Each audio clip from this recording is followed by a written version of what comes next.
Olá, pessoal. Vamos agora para a segunda parte desse nosso episódio 7 sobre iluminação.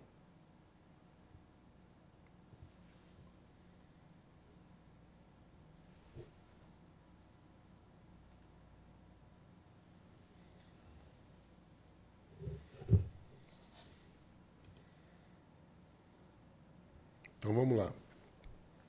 Nessa segunda parte, como a gente adiantou no primeiro episódio na primeira parte desse episódio 7, nós vamos falar de lâmpada, né? Vários tipos de lâmpada, com a característica de cada lâmpada, né? E vamos mostrar aqui as vantagens e desvantagens, como você pode usar esse conceito para transformar o seu projeto num projeto eficiente. Esse é o grande objetivo. As lâmpadas, os principais tipos de lâmpada, né, existem uma diversidade muito grande, mas nós vamos tratar aqui do modelo mais tradicional, né?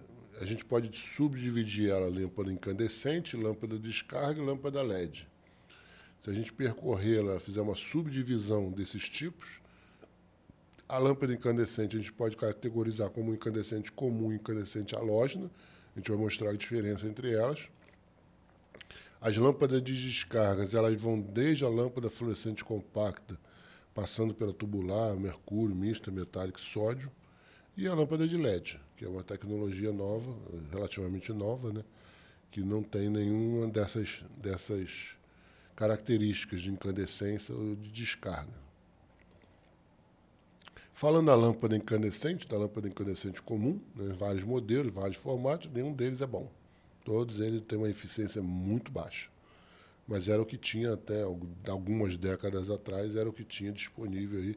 E hoje você ainda encontra muita lâmpada incandescente, tá? Não pense que esse é um equipamento que foi descontinuado, é proibido, mas ainda existe muita lâmpada incandescente por aí.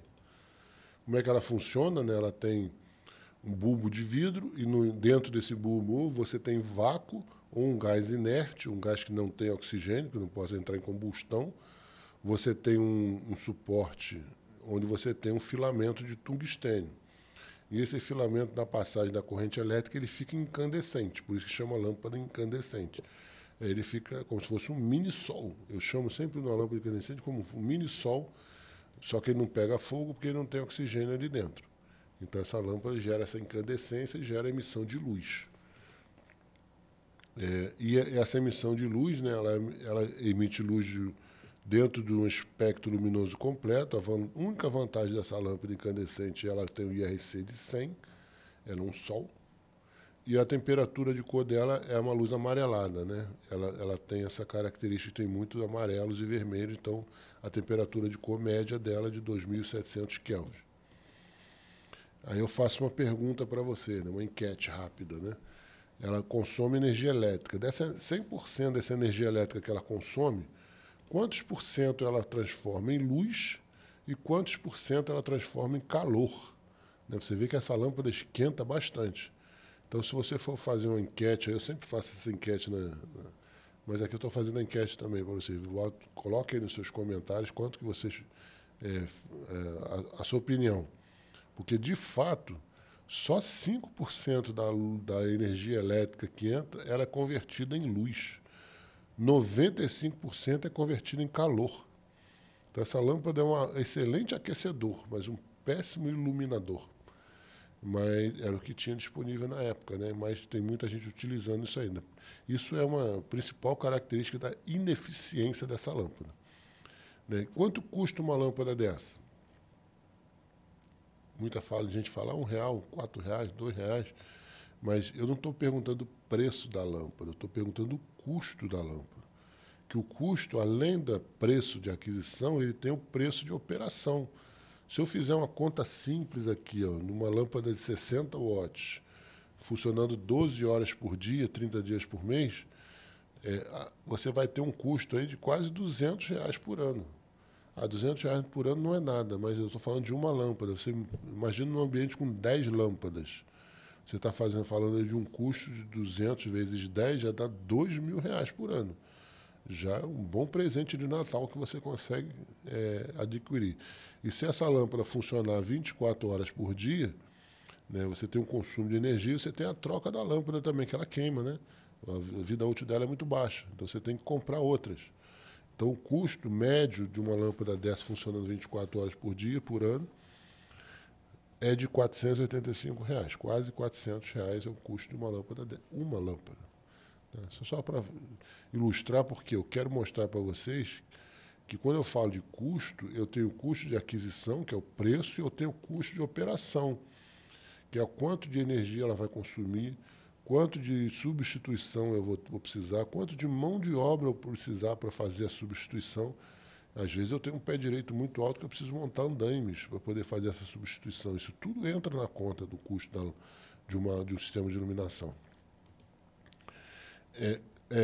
E o lado bom é que em 2010 foi divulgada a portaria que proibiu essas lâmpadas de serem fabricadas, comercializadas, mas se você ir no mercado popular você ainda encontra, tá, essa lâmpada.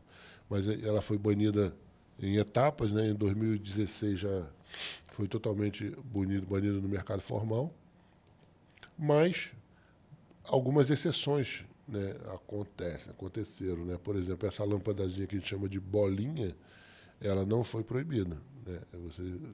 Óbvio que é difícil você encontrar até essa lâmpada, mas não é uma proibição.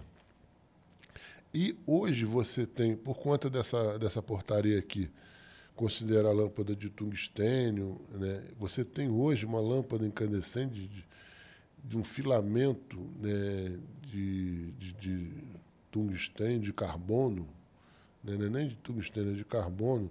É a lâmpada de Thomas Edison, um lançamento inovador.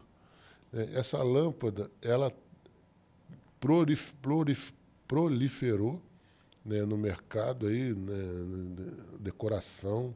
O pessoal gosta muito do design dessa lâmpada, só que a eficiência dela é baixíssima, né? E a eficiência dela, a gente já viu, é muito baixa. E o índice de produção de cor da lâmpada incandescente, que era de 100, que era a única vantagem que ela tinha, nesse tipo de lâmpada já caiu também. Além do consumo ser altíssimo, né, de eficiência ser muito baixa, você vê que é 4 lumens por watt, a gente vai ver isso depois, 4 lumens por watt, a eficiência é muito baixa. A temperatura de cor também ficou comprometida, o índice de produção de cor, perdão, ficou comprometido. Essa outra aqui, ó, você tem um índice de produção de cor de 70, né? Já totalmente... E isso foi muito utilizado, como eu falei, né? Isso está espalhado aí no mercado, restaurante gosta muito disso, de usar essas lâmpadas de filamento de carbono. Então, já existe um modelo de LED, né? Mas tem muita gente que gosta daquele filamento, que o LED ele é grossinho ali, o filamento imita o filamento, né? Mas ele não tem essa beleza, esse design, né, dessa lâmpada que tem um filamento muito fininho, fica muito bonito, mas a conta de energia vai lá para cima. Nós temos as lâmpadas incandescentes halógenas, que foi um avanço em relação à lâmpada incandescente comum. Você vê que ela tem um bulbo menor, né? Não tem aquele bulbo grande da lâmpada incandescente comum. Você tem um bulbo bem menor, e isso eu explico por quê, né? Porque ela tem dentro dela, não tem mais um gás inerte, ela tem um gás halógeno.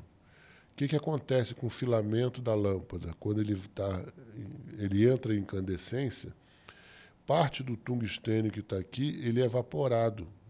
Por isso que a lâmpada dura pouco, né? Esse tungstênio vai evaporando, o filamento vai ficando cada vez mais fino, ele vai romper, vai chegar uma hora que ele vai romper. Na lâmpada halógena, esse gás halógeno que está ali presente, ele consegue capturar esse tungstênio evaporado e traz de volta para o filamento. Ele solda de novo, ele captura esse tungstênio evaporado e traz de volta para o filamento. Então ele faz a regeneração desse filamento, né? Aí você pode estar pensando, poxa, se ele faz a regeneração, essa lâmpada não deveria queimar nunca, né? Porque todo tungstênio que evapora, ele vai sendo regenerado. Primeiro que ele não consegue capturar 100% do tungstênio. E o que ele captura, ele não necessariamente volta para o mesmo lugar da onde ele saiu. Então, com o passar do tempo, vai ter local ali que evaporou, não regenerou, e esse local ele vai acabar ficando frágil e vai acabar rompendo também. Então, esse é o princípio básico. Por conta disso que eu não preciso de um bulbo muito grande, né? Porque na lâmpada incandescente comum, esse tungstênio evapora e ele se deposita na parte interna da lâmpada. E ele escurece o vidro, né? Por isso que eu preciso de um vidro muito grande, um bulbo grande, aquele bulbo redondo, para que esse tungstênio ele fique bem espalhado na parte interna da lâmpada, tungstênio evaporado, ele fique bem espalhado na parte interna da lâmpada incandescente e não escureça ela como um todo.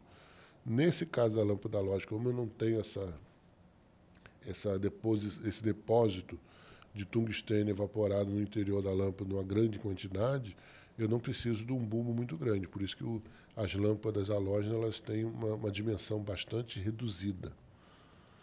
Né? E tem uma distribuição de cor assim também, tem o IRC de 100, e por conta da presença do gás halógeno, tem uma perninha ali do azul que transforma, na média, a temperatura de cor dessa lâmpada ela fica um pouco mais alta. A luz não fica tão amarelada quanto numa lâmpada incandescente comum. Ok? A pergunta que eu faço também, né? De 100% da energia consumida, quantos por cento vira luz e quantos por cento vira calor? Na lâmpada incandescente era 5% de luz. Na lâmpada halógena, 10% de luz. Ah, poxa, dobrou, que era ruim, ficou dobrado, mas continua muito ruim também. Essa lâmpada halógena ela vem em vários formatos, né? Da dicróica, que é um refletor dicróico. Na verdade, a lâmpada halógena, o refletor é dicróico. Né? E o que acontece com esse refletor dicróico? Ele emite a luz para frente e o calor para trás. Basicamente é isso que ele faz. Então, no ambiente iluminado não fica tão quente quanto deveria. O forro fica quente lá em cima, mas o ambiente não fica tão quente. E a lâmpada também pode se apresentar num modelo par, né, que é um alumínio anodizado, parabólico, refletor de alumínio anodizado, que é a parte interna dela, né, e tem dentro da lâmpada você tem a lâmpada incandescente halógena ali dentro. E o par, né, tem a ver com o diâmetro da lâmpada. Né? Vou passar rápido aqui porque isso é uma curiosidade. Por exemplo, a par 64, se você dividir por 8, dá 8, que é o diâmetro em polegada. Dá 200 milímetros, aproximadamente 200 milímetros de diâmetro. A par 20, se você dividir o 20 por 8, dá 2,5, é o diâmetro da lâmpada em polegada. Aí você tem... Então, quanto menor esse número aqui, menor o diâmetro da lâmpada. A lâmpada fica menor. Existe a lâmpada AR, que tem é como se fosse um capacetezinho assim em cima da lâmpada, onde você faz uma dupla reflexão aqui, ela volta para cá e reflete aqui. Então, com isso, com esse conceito, eu consigo um ângulo muito fechado, eu consigo quase que um facho de luz. Existem lâmpadas AR com 4 graus de abertura só. Então, a lâmpada ela é muito direcional, muito específica para o local onde você quer iluminar um objeto muito específico.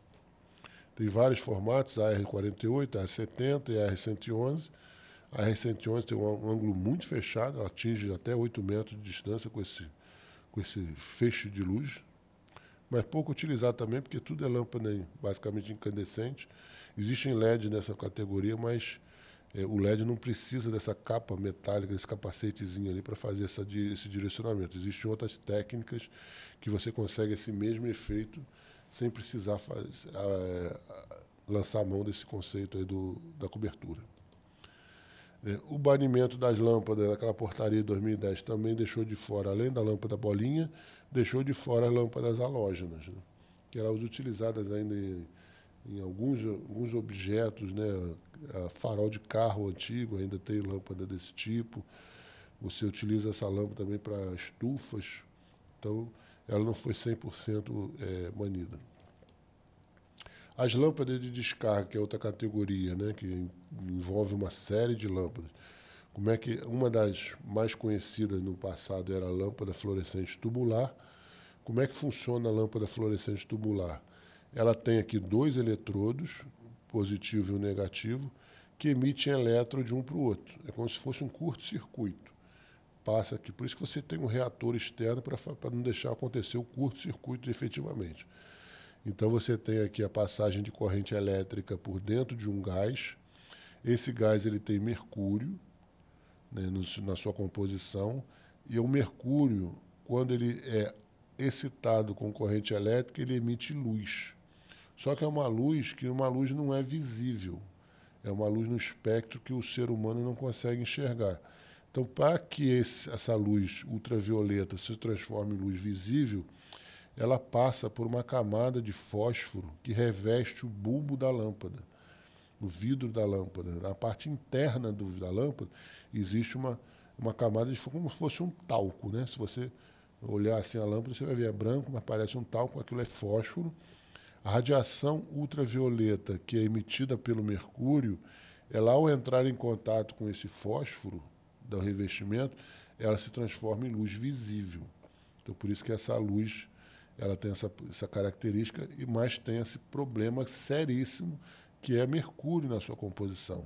Então, o descarte dessa lâmpada ela precisa ser feito com muito cuidado, porque esse mercúrio é muito agressivo ao meio ambiente e ao ser humano. Essa lâmpada ela veio diminuindo de tamanho ao longo do tempo, chamava de T12. T é de tubular, 12 é o diâmetro dela, em polegadas. Ela era de 40 watts, 260 lumens. Se você fizer a divisão 260 dividido por 40, dá 65 lumens por watt, que é a eficiência da lâmpada. Ela migrou para a T10, que é um pouco mais fina, de 40 watts ainda, né, com a mesma eficiência.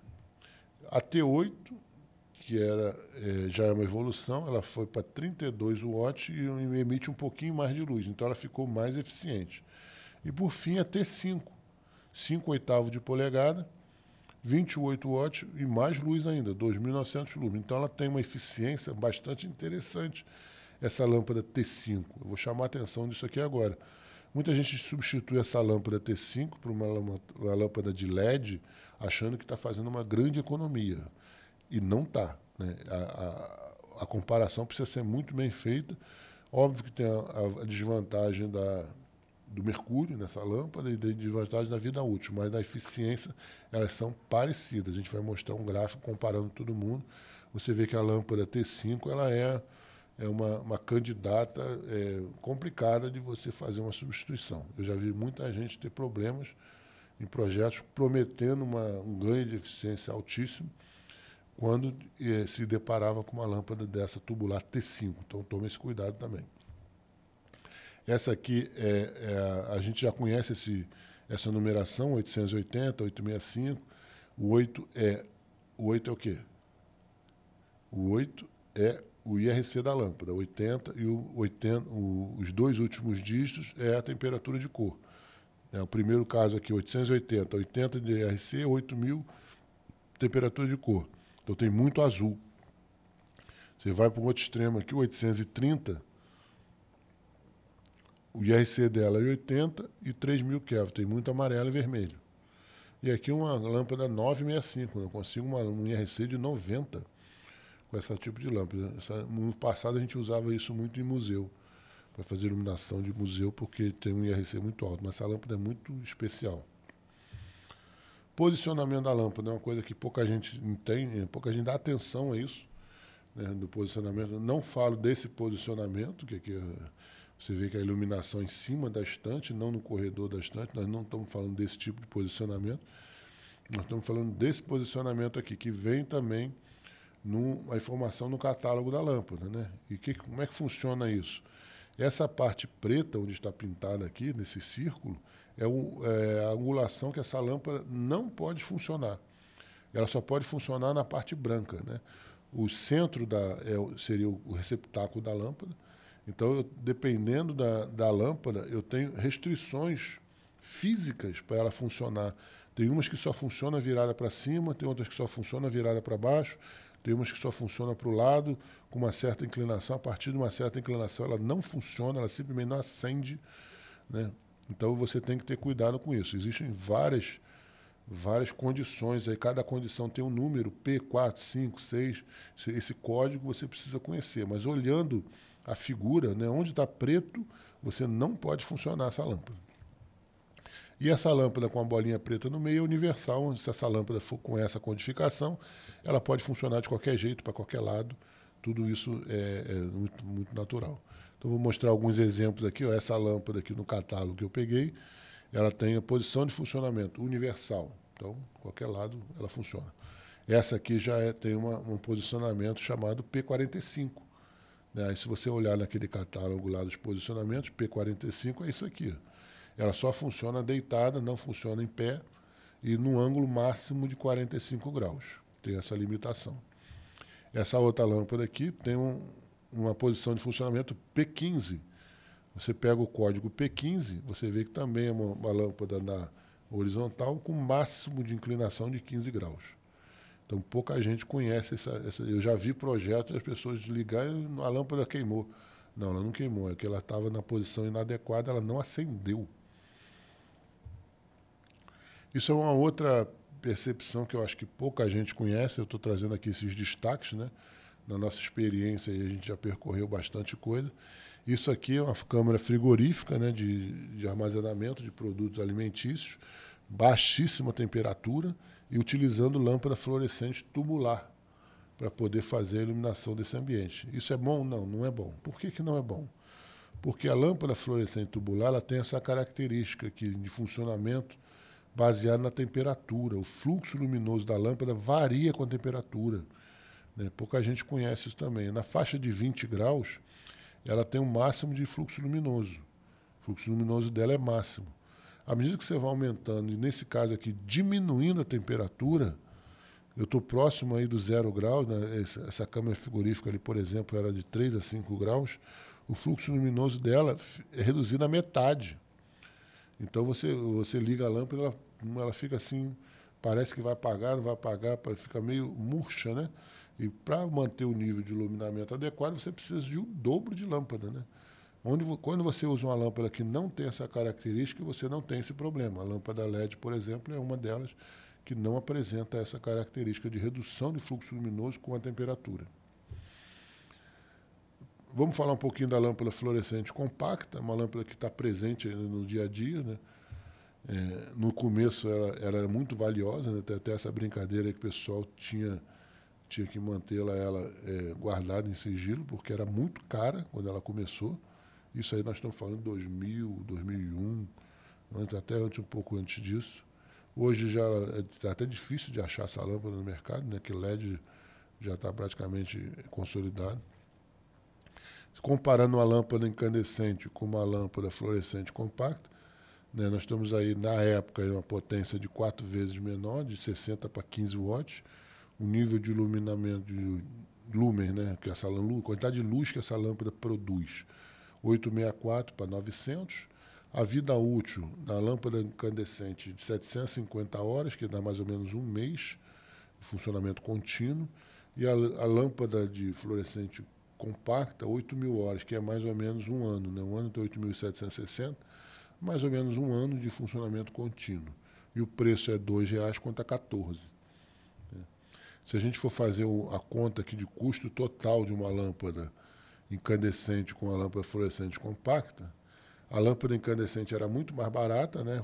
Partia ali de R$ 2,00, de alguma coisa desse tipo, mas o consumo de energia e o custo de reposição, que essa lâmpada vai queimando, ela te dá uma elevação de custo muito rápida, né?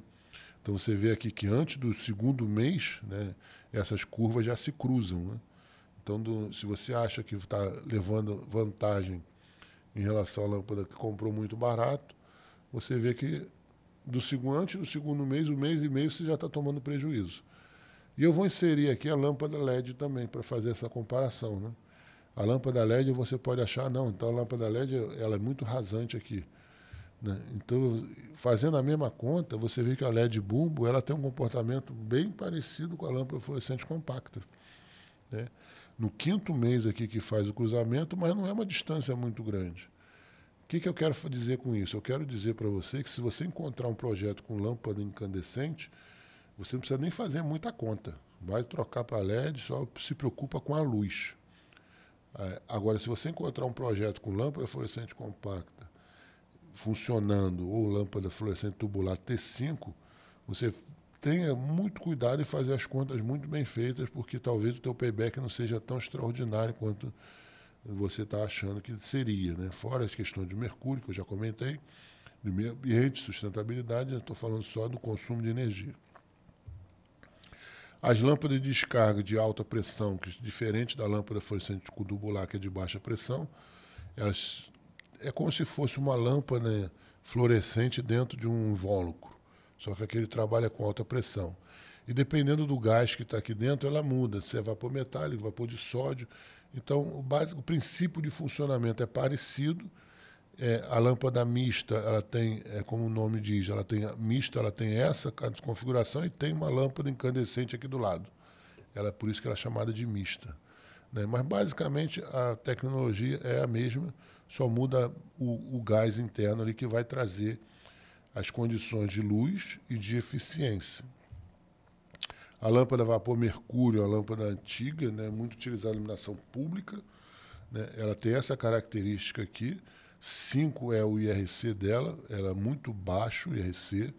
4.200 é uma lâmpada mais ou menos ali na faixa do neutro, mas ela tem um índice de produção de cor muito baixo. Para a iluminação pública, isso não é um problema muito sério. Se não for um ambiente, uma região turística, alguma coisa assim, talvez não seja um problema muito grave. Né? Esse aqui, por exemplo, ela torna o ambiente meio esverdeado, assim, por conta do seu baixo IRC. A lâmpada mista, como eu falei, um misto de lâmpada tubular, descarga com uma incandescênciazinha do lado. Então ela torna um pouco mais amarela por conta dessa incandescência. Né? Você vê que tem mais vermelhos ali por conta da componente incandescentezinho que tem do lado dela. E é uma lâmpada muito ineficiente também. A lâmpada a vapor de sódio é uma lâmpada que tem um IRC muito ruim.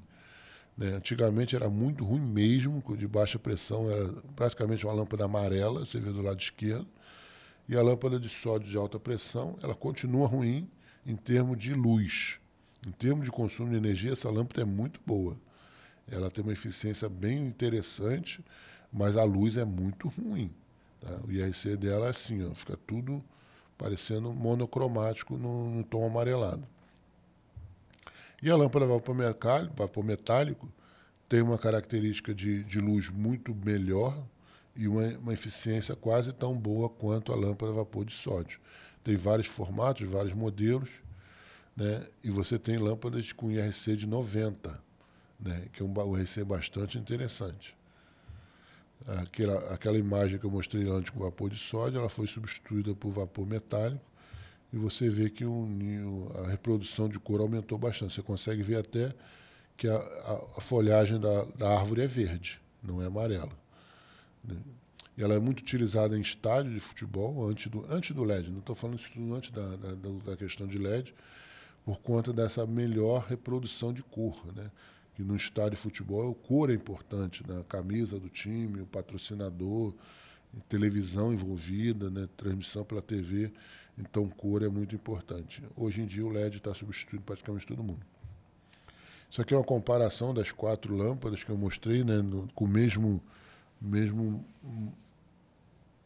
cenário iluminado. Você vê que a sódio é amarela, mercúrio meio esverdeado, a metálica e a mista.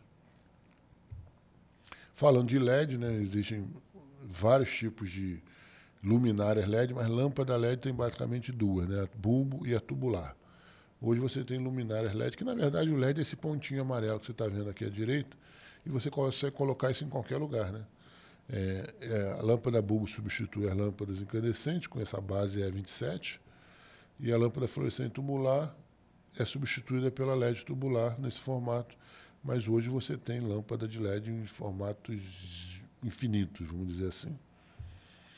E as pessoas acham que LED é ultra, mega, super eficiente, então coloca LED em tudo quanto é lugar. Você vê essa loja aqui, botou, se eu não me engano, aqui eu tenho essa conta aqui, 156 lâmpadas de LED em cada espaço desse, em cada rodela dessa do teto, tem 156 lâmpadas de LED. Né? Aí eu fiz a conta rápida aqui, o consumo de cada redomazinha dessa dá na faixa de R$ 4.700 por ano, cada uma. Essa loja deve ter uns 10 disso. Né? E eu não sei porquê disso, mas quando o LED começou, a propaganda que se dizia era que LED é ultra mega eficiente e não consome energia nenhuma. Então o pessoal começou a usar LED para tudo quanto é lado. Você vê essa recepção desse hotel aqui, ó, você não consegue nem entrar direito, você tem que entrar de óculos escuros aqui, porque ele te dá um ofuscamento muito grande. Né? Você tem aqui mais de 100 lâmpadas de LED penduradas nessa recepção. Aqui um outro detalhe também, na padaria, um pequeno comércio, né, com uma lâmpada de LED para tudo quanto é lado. E como é que eu comparo lâmpada? Né? Para comparar a eficiência da lâmpada, eu vou comparar quanto que ela produz de luz, quanto que ela consome de energia. Então, a variável de comparação é lumens por watt. Quantos lumens eu produzo para cada watt consumido, de potência consumida. Então, eu consigo, com isso, comparar a eficiência das lâmpadas. Se eu comparar aqui essas lâmpadas, por exemplo, a lâmpada incandescente comum, ela tinha uma eficiência de 13 lumens por watt. Aqui eu não coloquei aquela filamento de carbono, que era de 4 lumens por watt. Você lembra da lâmpada incandescente que só 5% virava luz? A lâmpada filamento de carbono, só 1% vira luz. Mas tem gente que utiliza ainda. A lâmpada halógena, que é aquela lâmpada incandescente com gás halógeno que recupera o tungstênio, ela tem uma eficiência um pouco melhor, 28 lumens por watt. As lâmpadas de descargas, aquela lâmpada mista, que é um misto da lâmpada de descarga com a lâmpada incandescente, por conta do DNA da incandescente, ela mantém um rendimento muito baixo. A lâmpada a vapor mercúrio já começa a melhorar um pouco. A fluorescente compacta, depois a vapor metálico, que eu disse que tem um rendimento bastante interessante. A fluorescente tubular T8, mais comum, e a T5, que eu comentei, ela tem uma eficiência muito boa. A lâmpada a vapor de sódio tem uma eficiência excelente, só que a luz é muito ruim. O IRC dela é na faixa de 20. E temos aqui o LED bulb, o LED tubular, que no início desse processo as pessoas achavam que esse rendimento era ultra mega eficiente. E se a gente for ver hoje, ela está na faixa aí dos 110 lumens por watt, que é compatível com a lâmpada fluorescente tubular T5 e a lâmpada vapor metálico.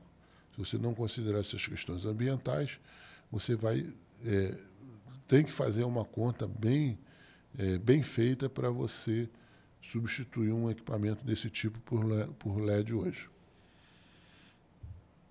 E a vida útil, né? Uma outra variável que entra na conta, né? A vida útil, você tem vida útil, vida média, vida mediana. A gente não vai mostrar a diferença aqui, mas vamos considerar a vida mediana, que é o que basicamente o pessoal usa, né? Da lâmpada incandescente, 1000 horas, né? 720 até 1000 horas, então uma média aqui. A lâmpada halógena ela dura um pouco mais por conta daquela regeneração do tungstênio. A lâmpada mista, por conta da questão da lâmpada de descarga, ela tem uma durabilidade maior. A lâmpada vapor mercúrio tem uma vida bastante interessante. Fluorescente compacta, 8.000 horas. Vapor metálico, 15.000. A T8, 20.000. A T5 também na faixa de 20.000. A vapor de sódio, além de ser muito eficiente, ela tem uma vida útil muito longa, mas a luz é muito ruim. E o LED bulb e o LED tubular, no início aí, quando você não tinha uma percepção de ensaios no Inmetro, principalmente, quando tinha um padrão de ensaio, os fabricantes declaravam quanto eles queriam na vida útil. A partir do momento que foi instituída uma metodologia de ensaio padronizado, esses níveis de vida útil caíram por 25.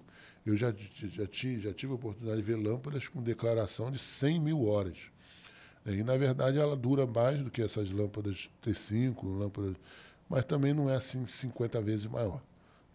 Então, é esse cuidado que você tem que ter na hora de fazer as suas contas de payback, por exemplo, na substituição no sistema de iluminação.